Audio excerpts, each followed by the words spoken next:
everybody, and welcome to Escape to Books. My name is Sarah, and this is my review on the Passage series. So, Book 1, The Passage. I gave this a 5 out of 5 star rating.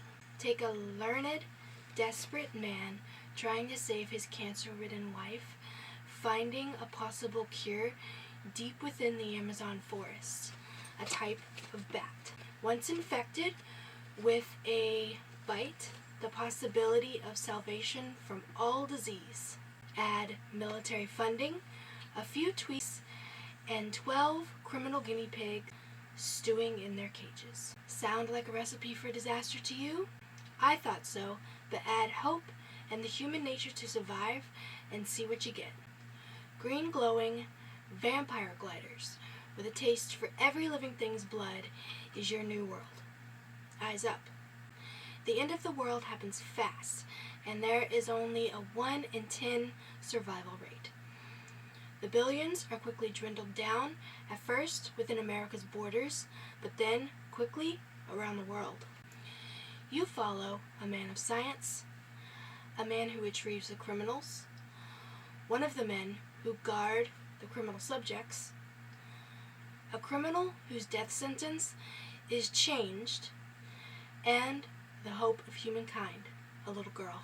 My favorite thing about this whole series is the character development. You get an in-depth look into all the characters, backstories, family dynamic, emotional and physical development. If you like character-driven narratives in a story, this is a great one for you. This series has multiple settings, and this first book is the before and the after. I like to think of the after like the manga or anime series Attack on Titan. Humankind driven to the brink, a small pod of survivors kept alive by high walls and lights. Night is not a friend. This is a big series, the first book being 784 pages, but the detail is exquisite. Looking for a new take on vampires, a survival arc, an epic. This is the series.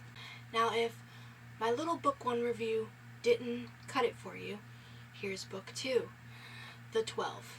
I gave this a 4 out of 5 star review. Hope has come to humanity, and a journey ensues. Epic and necessary. This book was just as detailed as the first. The people, the places, the vampires, in a much bigger way. They are hungry, and we can beat them. The review for the first book and the beginning of this one is told like a Bible story recap. It's a very cool touch. It's events in history, like it's foretold. The journey waxes and wanes, a series of calm and disaster. Will our friends survive to the end, or will mankind perish to antiquity? The 12, the original virals, or vampires, if you will, what do they think? How do they spread? Who puts the rules of a conquered world in place? Like book 1, the characters are the highlight. Places well described and felt as if you'd know it if you saw it. You also have new people and places. Revelations and plans adjusted and readjusted on the fly. The ending was chaotic, as a good confrontation should be, but it was a confusing moment in the series for me, and the reason why this was a star less.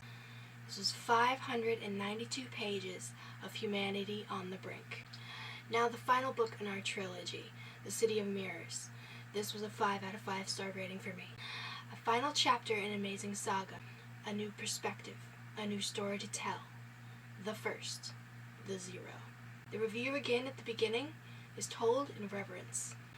We see past and present intertwine and commingle.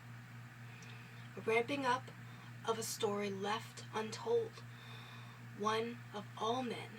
A story of love, loss, and madness. A man pushed to the brink and world splitting.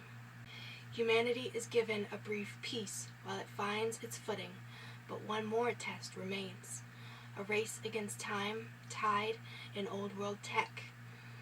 Hope is losing ground, and the situation is dire and incurs heavy losses. Who will see to humanity's final moments? Who will win the world in triumph, man or viral? I loved this ending and a well-deserved rest within the 602 pages. I tried to make this review as spoiler-free as possible for a whole series, but I hope you liked this review, and if you want to see more like it, leave some comments.